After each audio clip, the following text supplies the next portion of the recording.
Growing wider takes so many elements.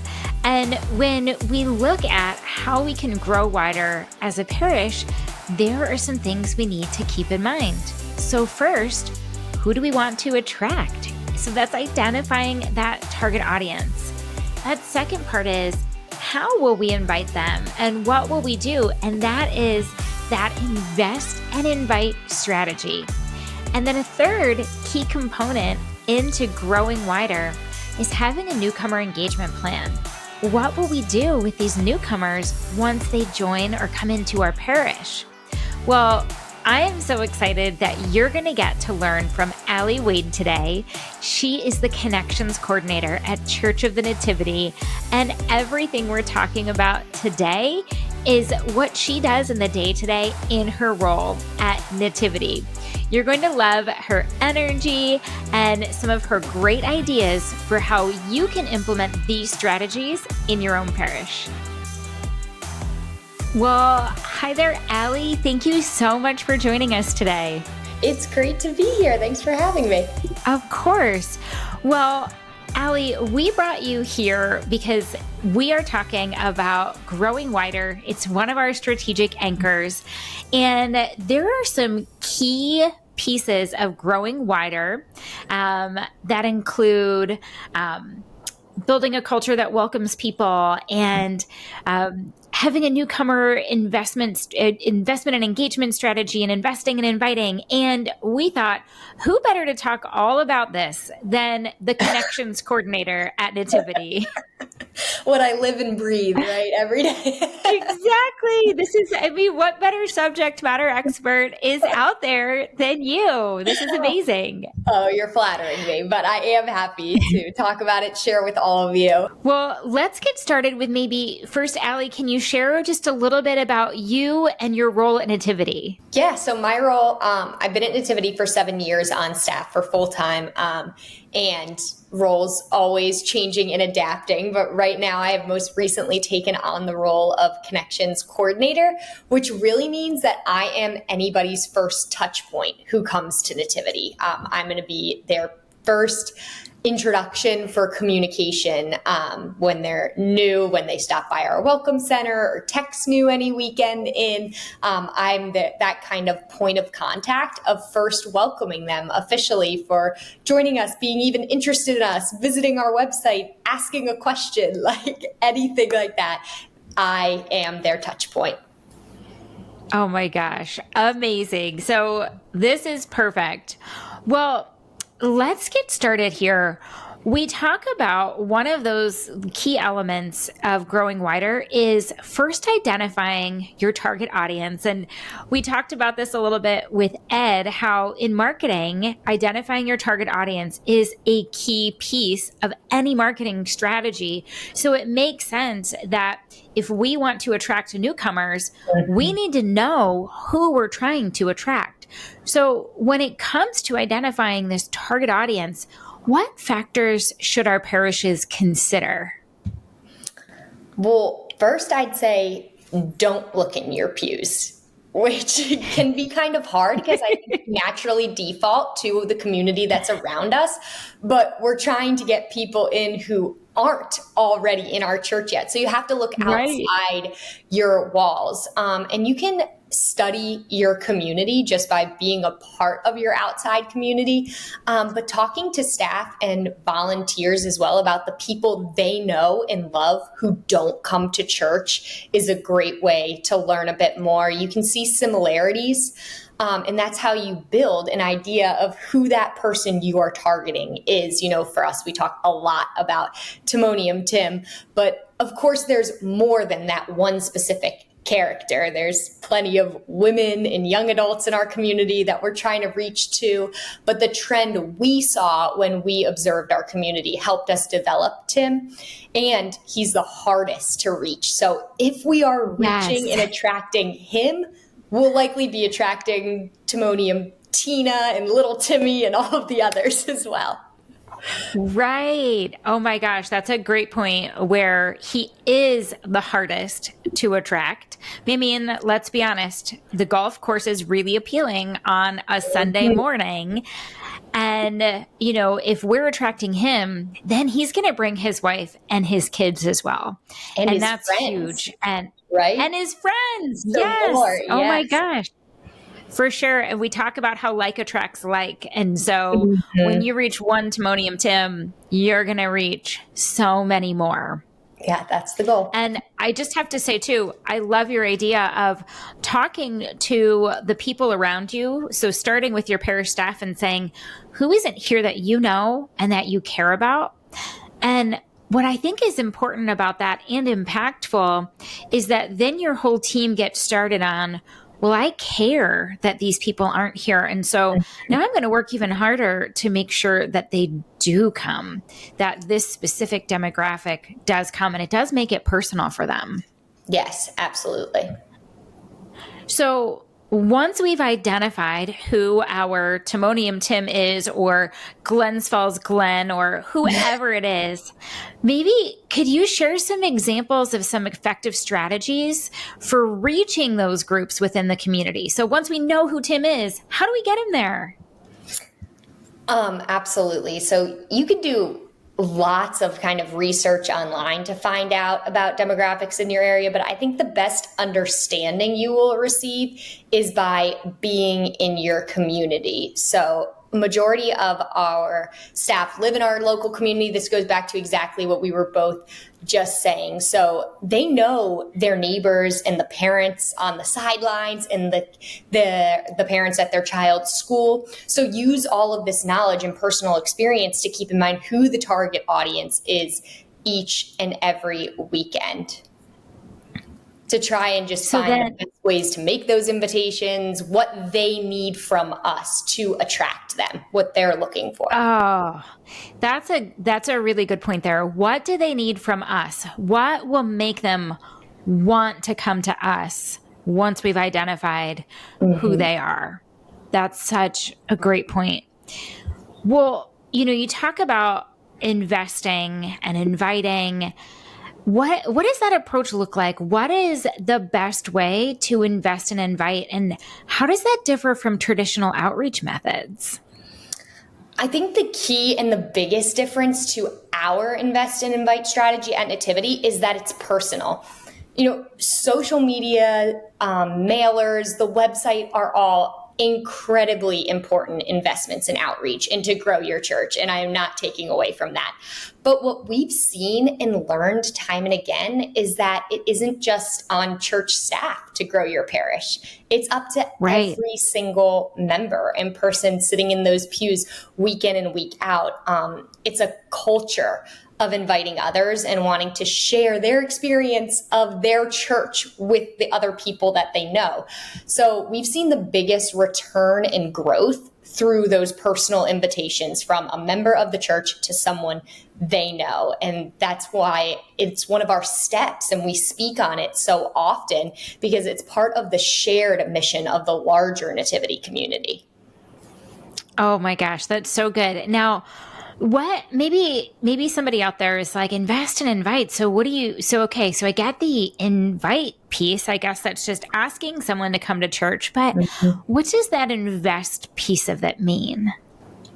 The relationship. That's the key part. That's all about the relationship, because you could go out and invite someone. You could meet them at the grocery store, just stop anyone who's walking by. But I mean, put yourself in the reverse role, right? That's a little jarring if someone just grabs your arm walking down the cheese aisle and you're like, what's happening? So that invest is building the relationship with the person so that you have this trusted opening and honest opening. So it's a genuine invitation because you know them and you care about them. I think that's a great point, that we want to make sure that our parish leaders understand that, evangelization can seem scary and big and, oh my gosh, how do we do this? But when we break it down, and we're going to be talking about steps later in just a month or so. But when we break it down and teach them how to invest in the people that they already know and have relationships, then it does make that invitation when it's time much easier to offer. And then it's more impactful too. And you'll most likely get a yes after you've invested in them too. Yeah. And I will say the invest part, that is really up to the people in your pews that you're asking to make that invitation and that relationship with. But there are practical steps that as a parish, kind of from higher up level, that you can take to just practical steps to help support them when they want to make those invitations. I think the key is to just make it as easy as possible. Culture. Yeah. Can you tell us more about those? Yeah. What are some of those practical steps?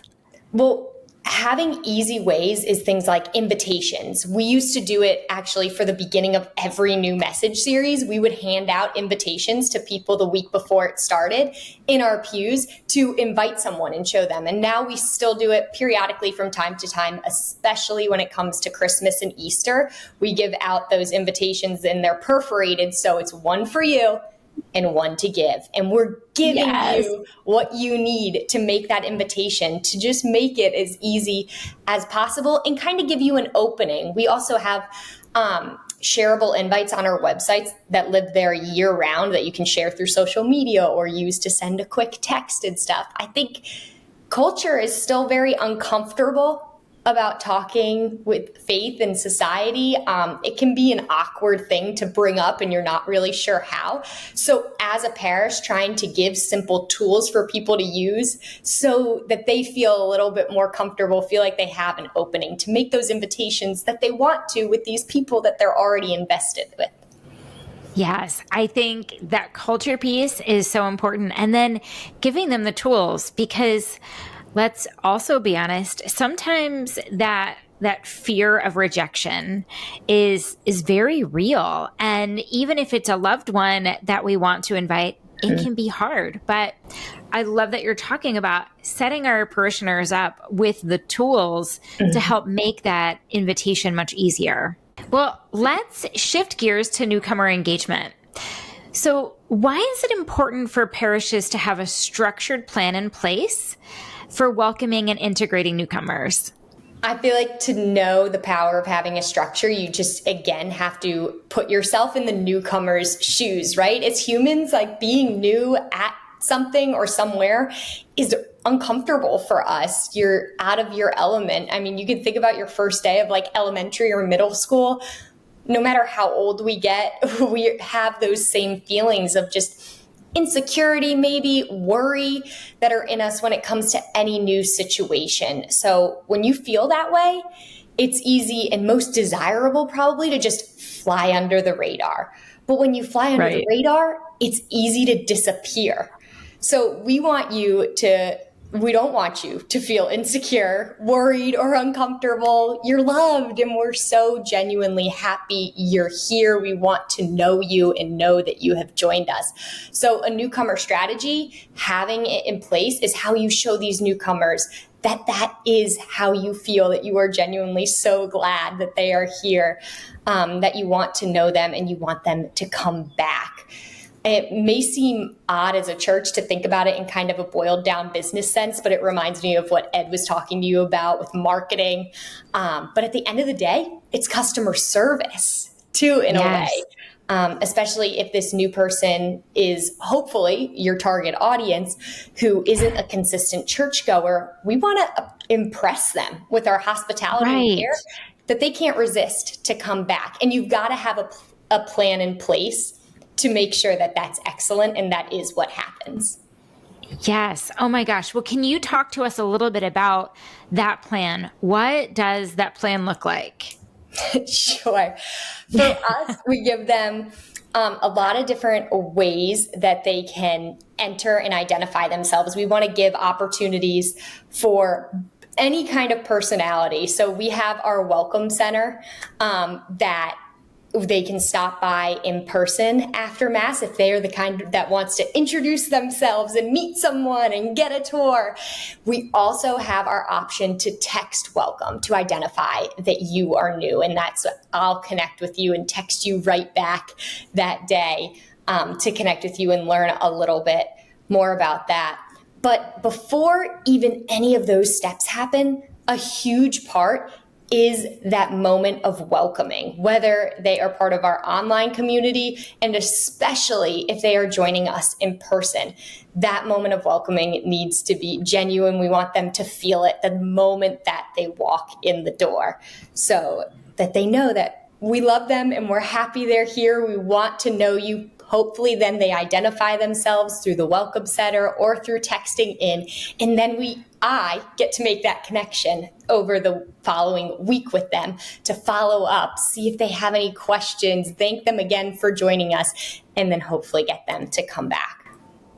Oh my gosh. So you're getting me excited here about all of these different connections and touch points. So okay, so I want to just make sure I've got everything in the right order here. Sure. So they come in and they are welcomed at either the welcome center or they text welcome to the number, and they find all of that out. I think there's an announcement made, right? Yes, exactly. So Okay. Before Mass, there's an announcement made to text welcome. And then at the end of every Mass, we invite people who are in person to stop by our welcome center or text welcome to our number. Okay. So they do that. They take that action step.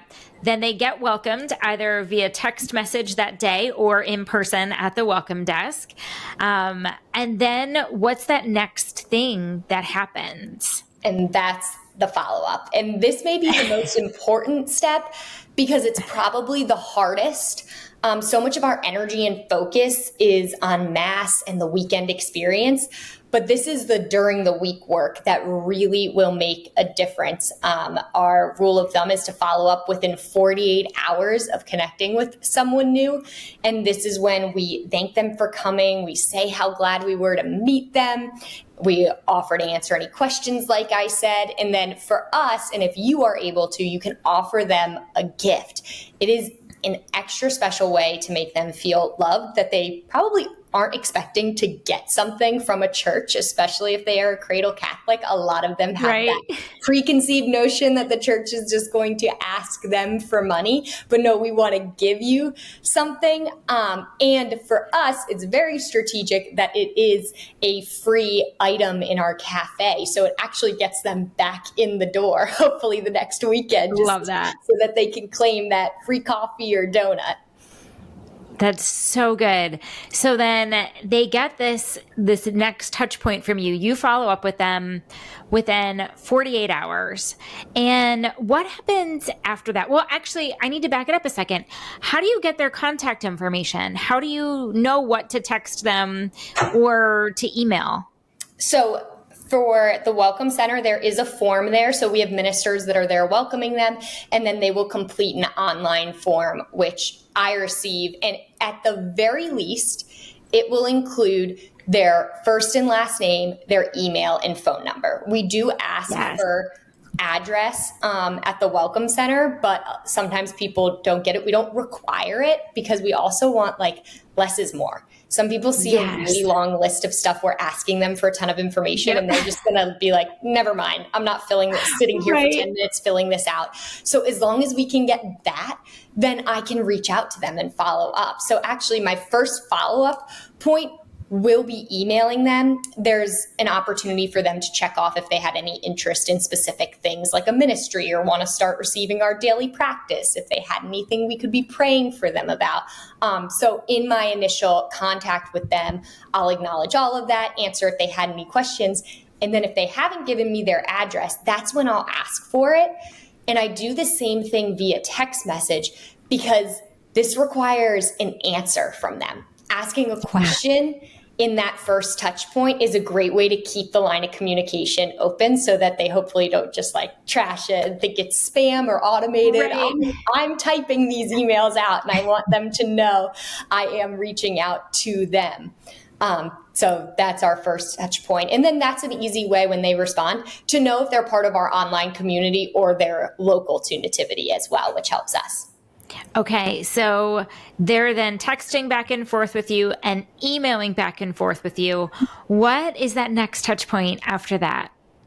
So after I've kind of helped them, gotten them their welcome gift, anything like that, they remain in our database as a newcomer for the next 90 days. So once a month, I send an email to all newcomers, just checking in, saying hi, and giving them a little bit more information about something within Nativity. It changes based on the season. Of course, if it's right before Easter or something, it's going to be all about Easter at Nativity. Right. Other times it's just like, hey, have you followed us on social media yet? It's a great way to stay updated. Sometimes it's about small groups. This is a great way to join our community.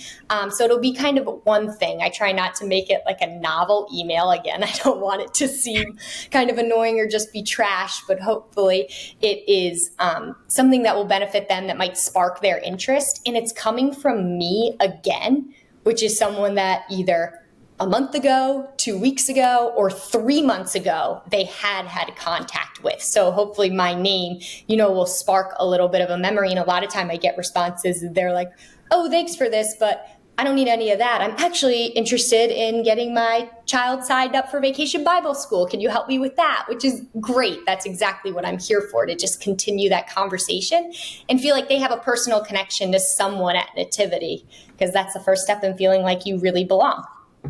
Yes. Oh my gosh, that's so good. I mean, when you think about when, you talked about taking it back to elementary school or middle school and it was your first day of school. I mean, you always look for somebody right? That's how you feel comfortable. And now they recognize the name Allie and they recognize your face if they got to meet you in person. And so if they look for you and connect with you and see you at the parish when they come to Mass, they're going to just feel that relaxation in their shoulders and feel like, wow, okay, somebody I know. I feel like I do belong here. Exactly. That is so good. Now, I know that you provide something for newcomers once a month, Access Point. Can you tell us a little bit about that and what goes on there? Yes. So Access Point is how you become a member of Nativity. And that's actually a program that's completely online. So if you are interested in this is another thing that we do that I think may be unique, that we've learned from other churches, that you're new to Nativity. Our first ask is not for you to claim us as your church. A church home is personal, and we're just happy that you're here and came and checked us out. And we hope that we end up being the right community for you. But we don't immediately start asking you to declare that we are your home church or anything like that. But we do obviously have opportunity for when that time comes for you, and information on that. So that's all on our website. You can join. And then quarterly, we have what's called Connection Point. And that is held at Nativity. And anybody who is new, who has been considered a newcomer in that is still in that 90-day window, and anyone who's recently joined and gone through Access Point is invited to join us at Connection Point. And that's where we get to gather as new members of the community in person. You meet some staff members and you get a good behind the scenes tour. You'll get to see our tech booth and stuff like that. And we give you a little bit more information about Nativity. And it's really just an opportunity in person to gather. Together, you get pizza and we hang out a little bit and just connect. That is so cool. I love that you do that. And as you've shared with us these key components that you're specifically doing, how could a parish tailor some of these strategies to make them their own to their community? Yeah, absolutely. I have to say, we have evolved in all of the different ways we've done this, and I feel like it's constantly changing. We're constantly evaluating it. But I think step one is to have a direction for people who are new. And no matter what that is, it doesn't have to be that you have a number that they can text yet. We took years to get to that place. And it doesn't even have to be an official welcome center. It can just be, come and see me outside after mass today. Come introduce yourself to the pastor, whatever it might be. But I do think people don't know what to do who are new. Again, let's go back to middle school again. You don't know what to do when you're new. So it is on us to communicate, tell them exactly what we want them to do. This is how you can meet us, and we want to meet you. Oh, that's so good. I love that, the way you shared that. It doesn't have to be fancy. You don't have to have it all figured out just yet, but start somewhere and give them one thing to do to make them feel welcome and to make them feel comfortable. Yes, exactly. Thank you. And then take that opportunity too. I'd feel like the two key pieces, give them a direction. And then once you get them to where you want them to be introducing themselves to you, make sure to get that information, even the absolute smallest amount, a little small, half sheet to fill out with their first and last name, their email and phone number. That's all you need. But then you can do that follow-up that makes such a difference and such an impact on them. Yes. Oh my goodness. Now, you now have this incredible invest and invite strategy and newcomer engagement plan, and you figured out how to identify your target audience. Where did you learn all of that, and how can you help encourage our listeners to take what they've learned and implement it? My goodness, just like anything, learn from others who are doing it well. I talked about the customer service bit of it. We studied and read the books from the founders of Chick-fil-A and Southwest Airlines, who are known for their great hospitality and customer service. You can dive into things like that, but also other churches who are doing it well. I mean, if you have followed us for long, I'm sure you have heard Father Michael and everyone here at Nativity speak about North Point and Saddleback Church. Those are two really great churches who we have just learned so much from going to the conferences there and experiencing it for ourselves, their hospitality, and being like, this is amazing. I want everyone who walks through the doors at Nativity to feel like this. So, when you can invest in those conferences to get there and feel it for yourself in person, it's going to give you so many ideas, and it's going to reinvigorate you to kind of go back and bring that to your home parish and see how you can do it for yourself. Oh my gosh. Yes. And I love that you said you wanted to bring that feeling of hospitality from going to those churches when you were there for their conferences. And I can tell you, so that my home parish is not Nativity. The first time I came to Nativity, I could feel that hospitality. It was incredible. And I'm also so glad that you said conferences, because we're hosting a conference next year. And so what a great way for people to come and feel what that hospitality really feels like when they come to the Rebook conference next June. Yes, you can join us and hopefully feel it and see it all in person and learn lots to take back to your home parish. I was just going to say that, and learn something to take back to your home parish. Absolutely. Well, I just want to ask you, and let's be real. We know that parish life is difficult, that it can be challenging. What are some challenges that you've seen parishes have around all of these elements of growing wider we talked about? So identifying their target audience and cultivating that invest and invite strategy and having that newcomer engagement plan. I think one of the biggest challenges is remembering to look outside your church walls. We are so caught up in the day-to-day of our community. You serve who is closest and who is right in front of you, because that's who's demanding your love and attention and all of the things. But that's not who you're trying to reach. So just being really intentional to look outside to the greater community in your area so you can keep them in mind with everything you do. I also think another big roadblock is feeling like it's all on you as a church staff. That can Yes. feel really Yes. intimidating and overwhelming. And it can't all rise and fall on one person or these few people.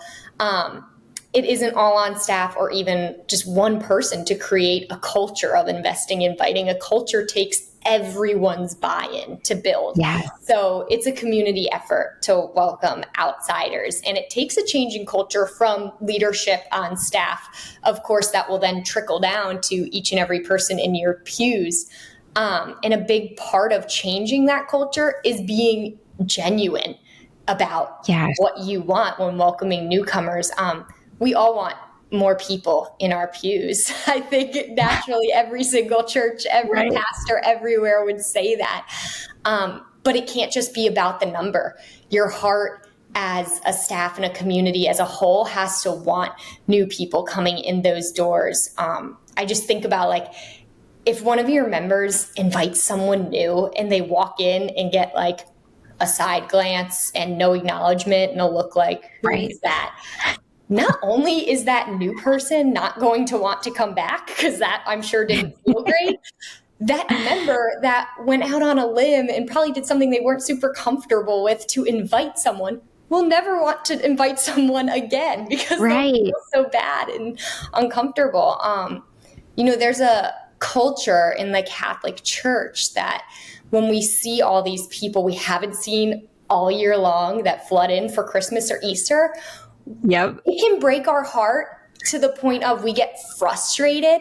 Like, where Yep. are you every other weekend? And I know it comes from a place of we want you here every other weekend. Right. But that where are you mindset and attitude just isn't welcoming. And that's not how we'll get them back. So whatever got them there today, they're here. And this is your opportunity to love on them and make them want to come back again.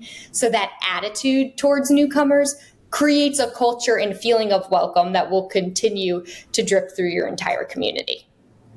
Yes. Oh my gosh. That's so good. I can't even think of a better closing than that, Allie. That was incredible. Mic drop. Thank you. It was definitely a mic drop moment for sure. Oh my gosh. Well, thank you. And, Allie, we talked about some of these key elements today, and I just want our listeners to know that we have a free resource for you. It is in our show notes today, and I'm also going to give you the link for it. But if you go to rebuiltparish.com/wider evaluation, so rebuiltparish.com/wider evaluation, that is an evaluation that will help you assess where you are with growing wider, how you're doing, and then it will help you and your parish come up with an action plan to take some of these great nuggets of wisdom that Allie just dropped on you today and put them into place so that you can fulfill that mission and grow your parish wider. Oh my goodness. Well, Allie, thank you so much for joining us today. We're so glad that you were here and could share with our community. Thank you. I was so happy to be here. Always great speaking with you, Melissa. And I hope that it helps all of you who are listening just take some energy into your parish and into welcoming these souls through your doors and into your community. Oh my gosh. Amen. Absolutely. Thank you all for listening, and we'll see you next week.